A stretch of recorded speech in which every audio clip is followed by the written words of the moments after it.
1장 이 부분을 좀 오늘 한번 살펴보도록 합니다. 시간이 나니까 간단하게만 한번 살펴봅니다. 자, 여기에 사가라가 나옵니다. 제사장 반열에서 있는 사가라가 나오고, 또 엘리사벳이 1장 5절에 보면 나옵니다. 이들은 하나님 앞에 이렇게 의인이다 그런 표현을 6절에 해놨습니다. 그런데 이런 상황인데도 자식이 없는 것을 7절에 보여줍니다. 자식이 없죠. 엘리사 나이가 많이 들었는데도 잉태하지 못해서, 자, 제사장은 그 사실상 이 대를 이어서 이 제사장령을 이어가야 되는데 이런 지금 문제가 발생되어 있는 것을 보여줍니다. 나이는 많고 이렇게 되어 있는 걸 보여줍니다. 그런데 이렇게 이제 13절에 이제 천사가 찾아와서 말합니다. 자, 13절 한번 읽어봅니다. 천사가 그에게 이르되 사가라여 무서워하지 말라. 너의 강구함이 들린지라. 내 아내 엘리사벳이 내게 아들을 낳았으리니 그 이름 요한이라. 자, 여기 분명하게 너의 강구함이 들렸다 이렇게 말합니다. 아들을 주시기를 제사장으로서 나이가 늙도록 이렇게 오랜 세월 동안 기도하고 구했을 것입니다. 모든 일은 우리가 구하는 대로가 아니라 하나님의 때에, 하나님의 뜻에 합당할 때에 임합니다. 그래서 여기에 때가 되어서 이렇게 천사가 찾아와서 이 약속을 합니다. 그런데 이게 사실 받아들이기가 어렵은 것을 보여줍니다. 자, 18절 한번 읽어봅니다. 18절 한번 읽어봅니다. 사가라가 천사에게 이르되 내가 이것을 어떻게 알리오? 내가 늙고 아내도 나이가 많으니이다. 참 이 제사장인 사가라도 자기가 주의 이름으로 구하고 원하고 바라고는 있지만은 이것이 뭐 실제로 일어나겠는가? 이것이 진짜 되겠는가? 아마 이런 의문들을 가지고 있었던 걸 보여줍니다. 이렇게 자기가 열심히 아들 주시기를 구해놓고는 사실 이렇게 아들 준다 해도 이렇게 받아들이기가 쉽지 않은 걸 보여주죠. 아니, 내 아내도 나도 늙었는데 어떻게 나이가 많은데 이렇게 표현을 하고 있는 걸 보여줍니다. 이 장면을 보면서 과연 우리가 있죠? 우리가 지금 과연 우리를 위해서 한 성을 하나님께서 예비하시고 요한복음 14장 1, 3절에 밝힌 대로 가서 집을 지금 다 지으시고 거기 들어오기를 이렇게 기다리고 계신 그 주님을 과연 믿을 수 있을까? 과연 믿을 수 있을까? 우리는 표면적으로 현실적으로 나타난 거 아니고는 참 어렵습니다. 믿는 거 쉽지 않습니다. 내가 오늘 통장 딱 가지고 내가 20년 30년 뒤에 주택 부금여서 저 좋은 집에 내가 반드시 들어가기 위해서 그걸 믿을 수 있겠죠. 저희가 지금 건물 지면서 하고 있으니까. 그러나 이처럼 정말 보이지 않는 것을 믿는 것 쉽지 않습니다. 굉장히 어렵습니다. 고린도후서 5장 7절에 밝히는 대로 진짜 믿음으로 해야 되는데 보이는 것으로 자꾸만 믿으려고 하기 때문에 이거 쉽지 않은 문제죠.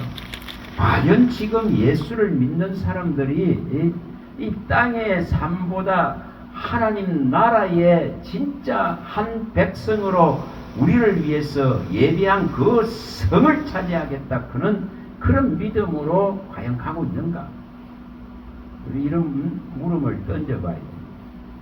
이렇게 지금 사가라가 제사장으로서 늘 하나님 앞에 이렇게 오랜 세월 동안 아들 주시기를 구했는데도 아들 지금 주신단다. 그런데도 이거 받아들이는 거 쉽지 않습니다. 그런데 보이지도 않고 우리가 지금 살아있는 동안 나타나지도 않고 살아있는 동안 확신할 수도 없는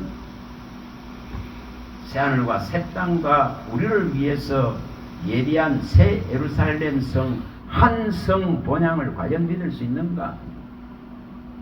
계시록 21장 10절이나 기볼에서 11장 13절에 16절에 말씀하는 그 한 성 예비한 우리를 위해서 예비해 놓은 이 놀라운 것을 과연 믿음으로 차지할 수 있는가? 우리가 이것을 정말 생각해야 됩니다. 우리의 날수가 그렇게 길지 않습니다. 우리의 믿음은 새하늘과 새 땅을 바라보는 것이고 나를 위해서 예비한 한 성을 바라보는 것이고 그의 나라를 바라보는 것이 되어야 됩니다. 수없이 기도하고 수없이 세상 일을 구하지만은 이 지금 하나님의 이 나라를 바라볼 수 있는 이 믿음이 있을까? 우리는 이것을 진짜로 걱정하고 진짜로 염려해야 됩니다. 과연 이것이 있을까? 자, 여기에 분명히 천사가 와서 이제 이렇게 말했습니다. 그래서 이제 누구시냐고 묻습니다. 그러니 천사가 19절에 대답했죠. 천사가 대답하여 이르되 나는 하나님 앞에 서 있는 가버리라. 이 좋은 소식을 전하여 내게 말하라고 보내심을 받았노라. 보라, 이 일이 되는 날까지 내가 말 못하는 자가 되어 능히 말을 못하리니 이는 내가 내 말을 믿지 아니함이거니와 내가 이르면은 내 말이 이루어지리라 하더라. 하나님 편에서 믿게 하지 않으면 있잖아요. 믿기 참 어렵습니다. 이렇게 천사가 찾아와서 말해도 받아들이기 어려워요. 그러니 사가라는 이 아이가 이제 태어날 그 순간까지 이렇게 말 못하는 벙어리가 되는 걸 왜 그랬어요? 믿지 않았기 때문에. 그럼 믿지 않는 데 대한 뭐가 따르는 거죠? 고통이 따르고. 아니 말하고 싶어도 못하는 이 지금 고통이 따르죠. 그걸 잉태한 10개월 동안 정도 동안에 그게 진행된다 생각해 봐 보세요. 제사장으로서 이 말을 못하는 이 고통. 이거 얼마나 오늘 우리가 믿음이 없어서 이런 어려움들을 당합니다. 믿음이 부족해서 계속 시달키고 당합니다. 오늘 어떻게 하면은 구하고 기도하실 때에 하나님 믿음 주세요 해야 됩니다. 믿음 주세요. 참 이거 구하기가 쉽지 않습니다. 실지가 되는 거 어렵습니다. 어렵습니다. 조금 전에 제가 은행에 갔다가 오면서 문자를 이렇게 고맙다는 감사하다는 문자를 이렇게 보냈습니다.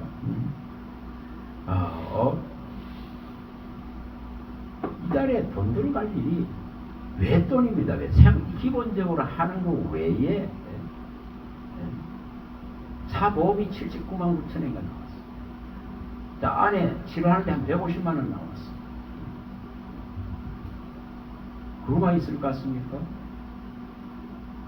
제가 카드로 이게 기름을 카드로 엮고 막 이러다 보니까 식료품 좀 뭐 사는 거에 이렇게 누굴 해보고 그러니까 한 86만 원 나왔어. 카드가. 이게 지금 다 이게 이제 오늘 다 빠져나오고 가야 되는데 그래 그거만 있는 것 같습니까? 캄보디아 간다고 비행기표 끊어놨더니 그거 내라고 73만 원인가 또 보내달라고 합니다. 여러분 이 기본적인 어떤 살아가는 거 외에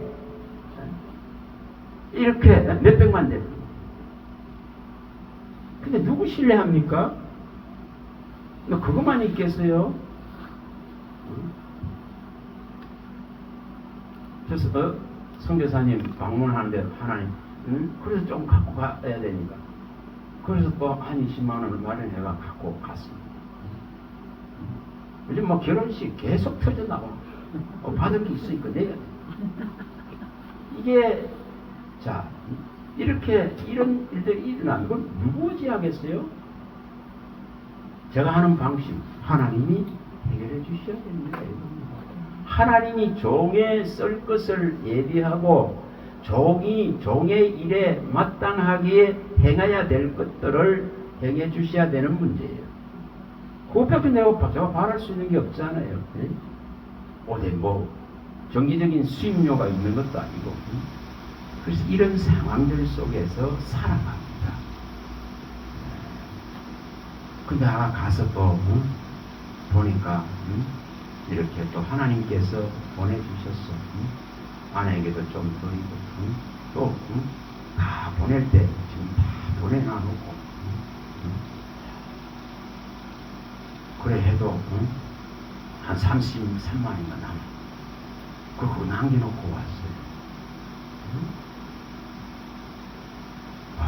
정말 하나님은 분명하게 있죠. 우리의 수고와 우리의 애씀 속에서 결과를 원하시는 게 아니라 믿음의 결과를 원합니다. 믿음의 결과, 언약과 약속으로 이루어지기를 원합니다. 자, 여기에 지금 사가라가 자기 아들을 구하고 있었지만 이 아들이 어떤 아들이 될지는 모르죠. 전혀 모릅니다.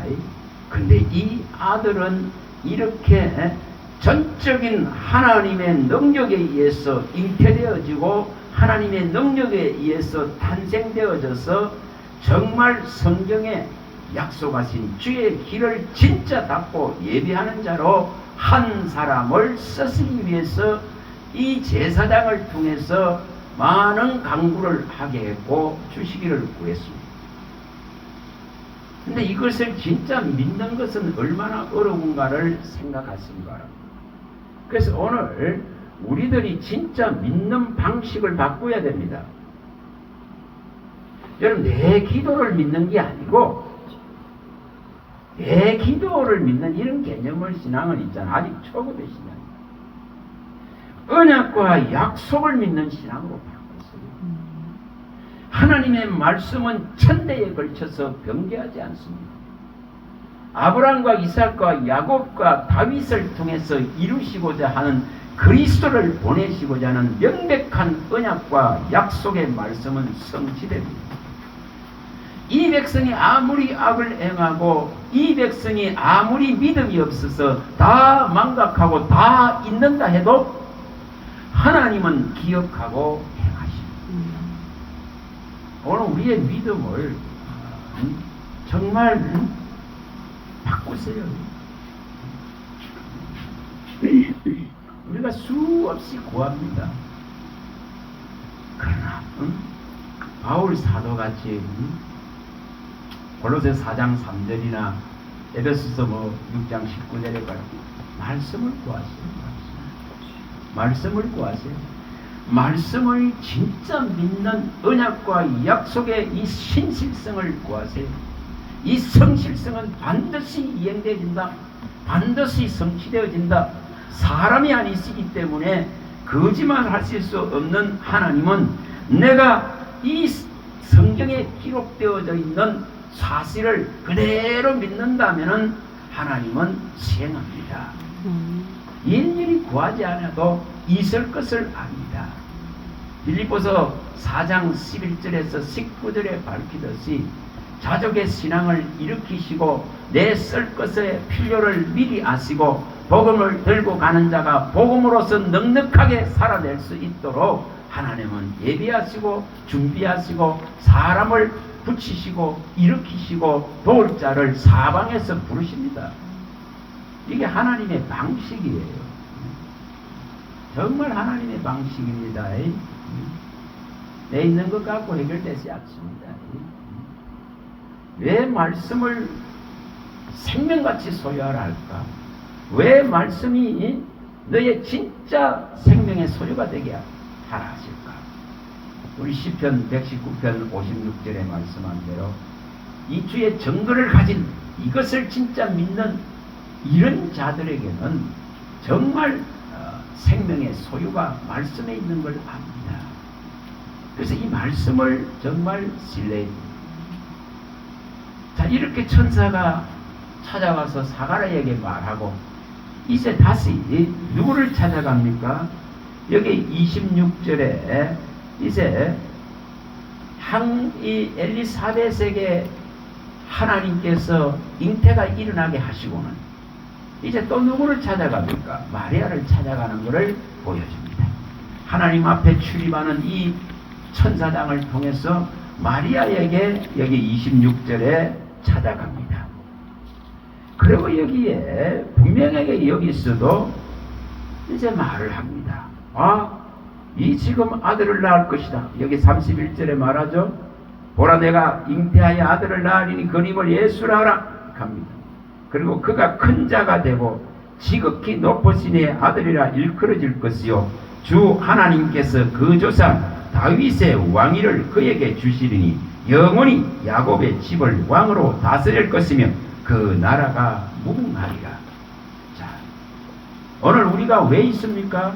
하나님 나라, 이 무궁한 하나님의 나라 때문에 우리를 붙들고 가십니다.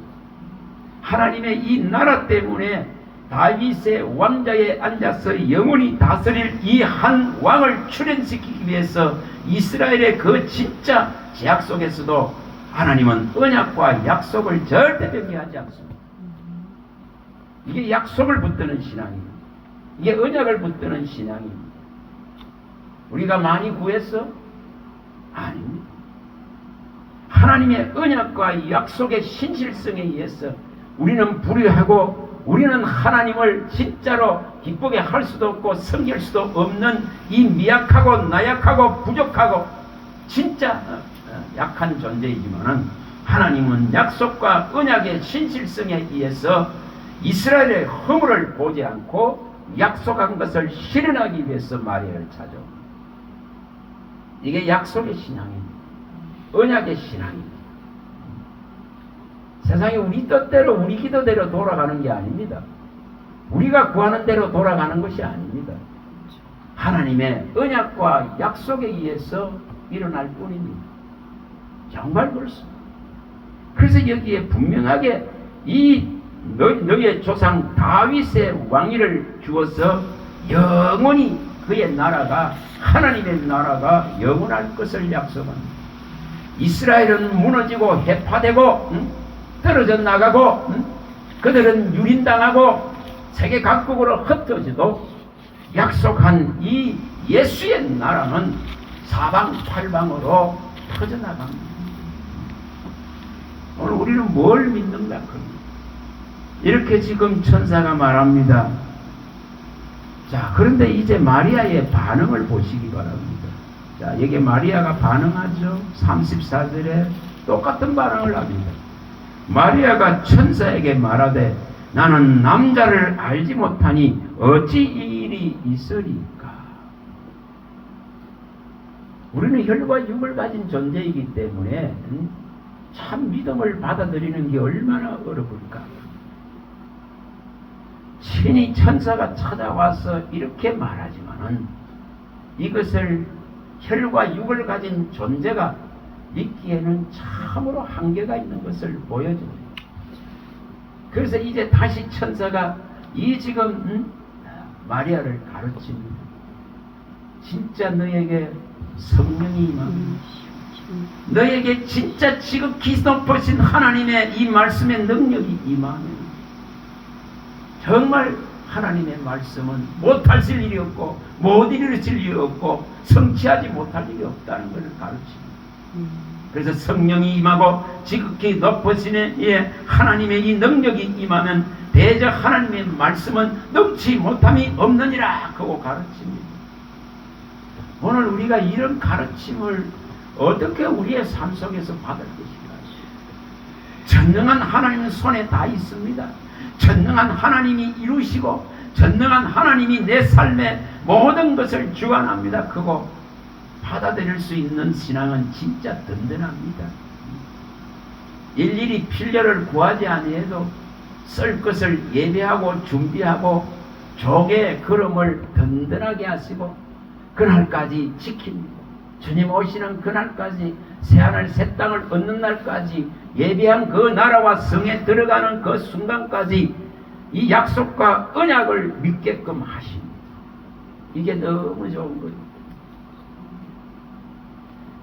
이렇게 말했을 때에 과연 여기에 38절에 있는 이 답을 어떻게 끌어낼 것인가? 나는 주의 계집종이오니 주의 말씀대로 이렇게 내게 이루어지다. 그 가르침 한 분에 이제 완전하게 받아들이죠. 오늘 우리는 수없는 말씀을 대면합니다. 수없는 말씀을 듣습니다. 수없이 기도합니다. 그러나 염려의 덩어리들을 해결하기는 어렵습니다. 맡기기가 얼마나 어려운가.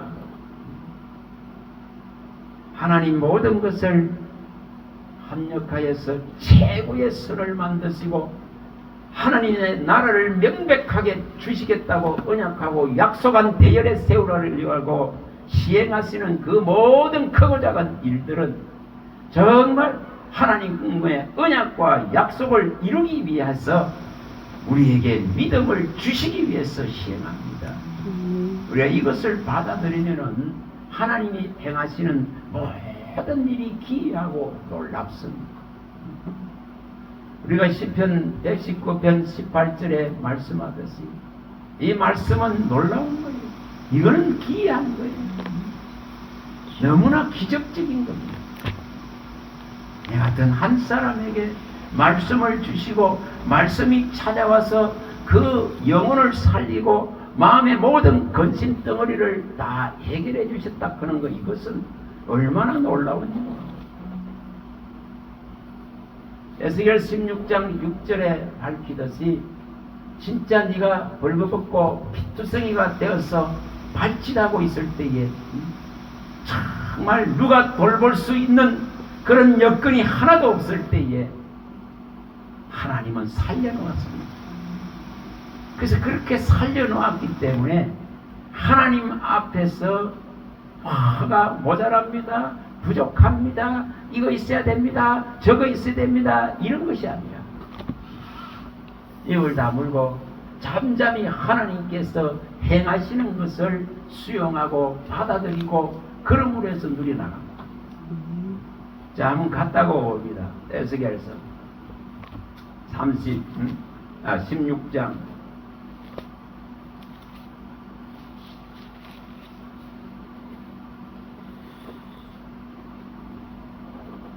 6절입니다. 6절 16장 6절입니다.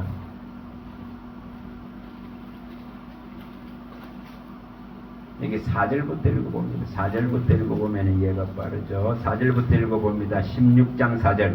내가 난 것을 말하리건대 내가 날 때에 내 배꼽줄을 자르지 아니하였고 너를 물로 씻어 정결하게 하지 아니하였고 내게 소금을 뿌리지 아니하였고 너를 강보로 싸지도 아니하였더니 아무도 너를 돌보아 이 중에 한 가지라도 내게 행하여 너를 불쌍히 여긴 자가 없었으므로 내가 나던 날에 내 몸이 천하게 여겨져 내가 들에 벌어졌느니라. 내가 내 곁으로 지나갈 때에 내가 피투성이가 되어 발짓하는 것을 보고 내게 이르기를 너는 피투성이라도 살아 있으라. 다시 이르기를 나는 피투성이라도 살아 있으라 하고 내가 너를 들의 풀같이 많게 하였더니 내가 크게 자라고 심히 아름다우며 유방이 뚜렷하고 내 머리털이 자랐으나 내가 여전히 벌거벗은 알몸이더라.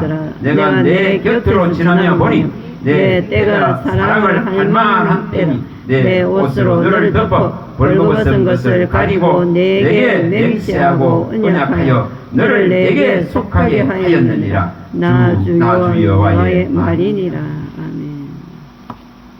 우리의 보잘것없고 연약하고 누구의 도움도 받을 수 없는 이 인생을 찾아오셔서 이렇게 성장되게 하시고 이렇게 하나님께 약속과 맹약 안으로 들어오게 하셔서 이렇게 하나님께 속하게 하신 이 하나님을 어떻게 떠납니까? 어떻게 잊을 수 있습니까? 그런데 다 떠나버립니다. 자, 22절입니다. 22절입니다. 21절과 22절입니다. 나의 자녀들을 죽여 우상하게 넘겨 불 가운데로 지나가게 하였느냐. 내가 어렸을 때에 벌거벗은 몸이었으며 피투성이가 되어서 발짓하는 것을 기억하지 아니하고 내가 모든 가정한 일과 음란을 행하였느니라. 하나님께 속한 자로서 자격을 상실해버립니다. 자, 이제 60절 읽어봅니다. 60절. 60절에서 63절입니다. 자, 60절에 63절입니다.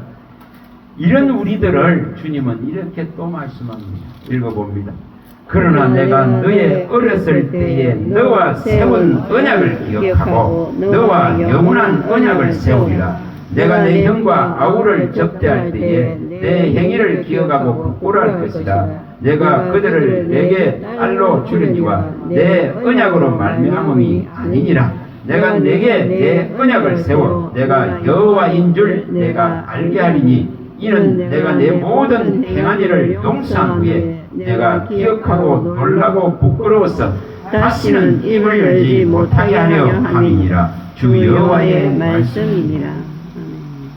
우리가 조금 자랐다고 조금 성장했다고 다시 우상을 세계로 돌아가고 정말 세상과 부대서 하나님 앞에서 원수되어지는 이런 믿음 속에서 다시 하나님은 어릴 때에 그 발가벗고 피투성이 돼서 있을 때에 언약하고 약속한 것을 다시금 기억하셔서 우리의 이 행한 모든 일들을 다 용서하시고는 하나님 앞에 입을 다물게 만드십니다.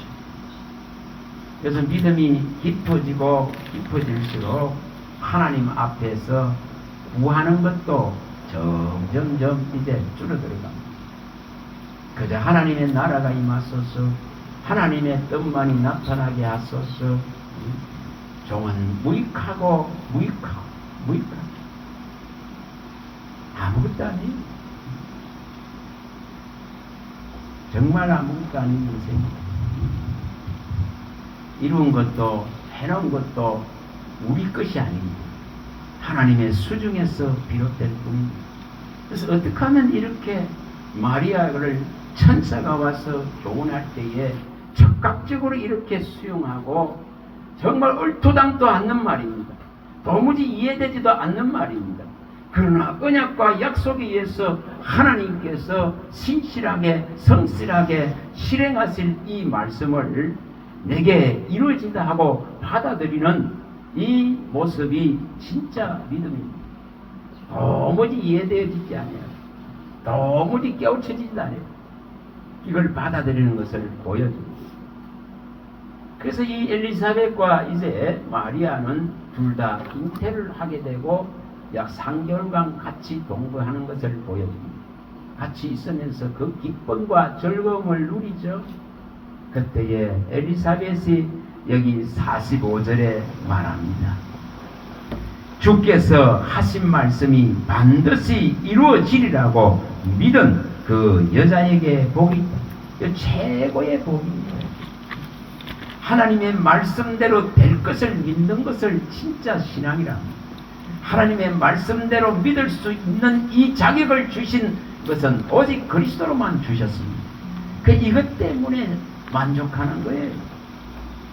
그래서 이것을 받아들이고 믿은 이 마리아에게 엘리사벳이 이런 축복을 합니다. 정말 말씀이 반드시 이루어지리라 믿은 그 여자에게 복이 있다.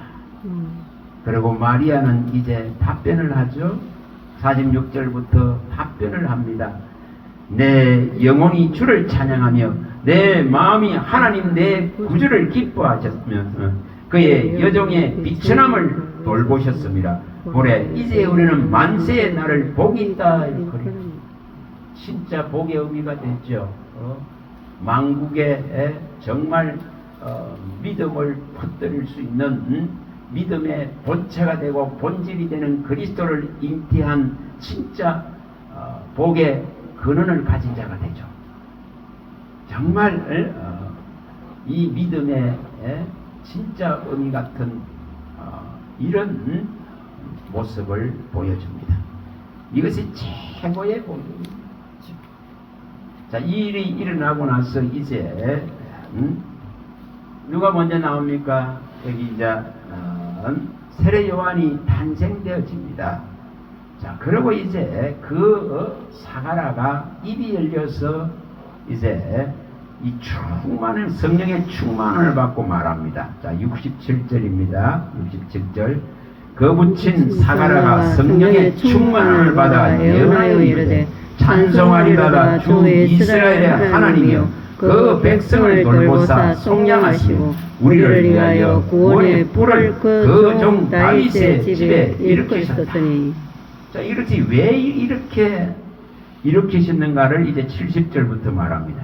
이것은 주께서 예로부터 거룩한 선지자 입으로 말씀하신 바와 같이 우리 원수에게서와 우리를 위하는 모든 자의 손에서 구원하시는지 우리 조상을 긍휼히 여기시며 그 거룩한 언약을 기억하셨으니 곧 우리 조상 아브라함에게 하신 맹세라. 분명하게 이렇게 말합니다.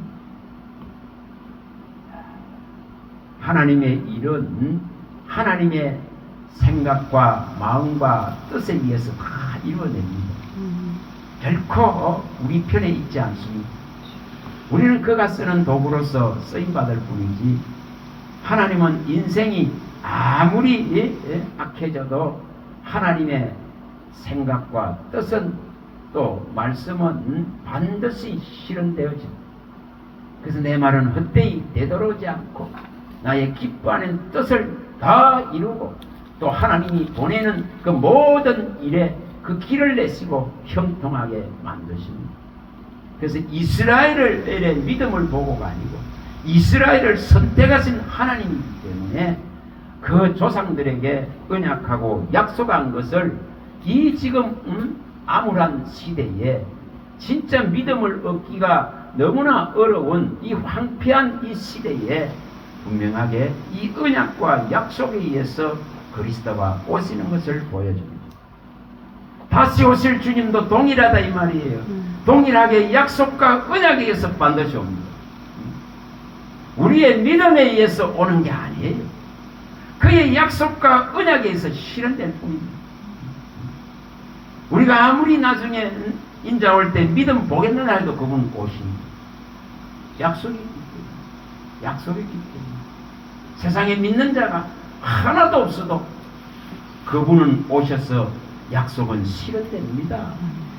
그의 나라는 무궁합니다. 결코 없어지지 않을 것입니다. 그래서 그의 나라와 정말 그의 의를 구하시고 하나님의 이 긍휼과 은총을 특별하게 입은 자로서 우리를 위해서 예비한 한 성을 진짜 나그네 같이 살아갔습니다. 어떤 소유에 매이지 마시고 무엇을 하고 이루려고 하는데 매이지 마시고 이루어 놓으신 것을 즐거워하고 기뻐하면서 그분이 이 약속과 언약을 믿는 믿음을 가지고 하나님의 나라를 바라보고 한 성을 바라보고 나그네가 진짜 본향을 찾아가는 심정으로 보따리의 짐들을 다 버리십니다. 그럴 때에 주님은 가장 안전하게 끝까지 지킵니다. 금덩어리 지고 가면은 도둑놈이 다 뺏어가죠. 목숨까지 위협받죠. 그러나 아무것도 없는 자는 주님만 바라보는 자는 주님께서 그날까지 지킵니다. 디모데후서 1장 12절에 약속하되 그날까지 예수의 날까지 반드시 지킬 걸 믿는 거예요. 우리의 마음속에 오늘 말씀이 진짜 받아들여지고 이것이 진짜 믿음으로 설 수 있는 그런 은혜가 다 있기를 바랍니다. 할렐루야. 하나님 감사합니다. 주의 말씀하심은 내 발의 등이요 내 길의 빛입니다. 주님께서 말씀하신 대로 이루어질 것을 믿는 믿음을 주셔서 진짜로 복된 대열에 세워 주시옵소서. 우리 주 예수 그리스도 이름으로 감사하며 축복하며 기도합니다. 아멘.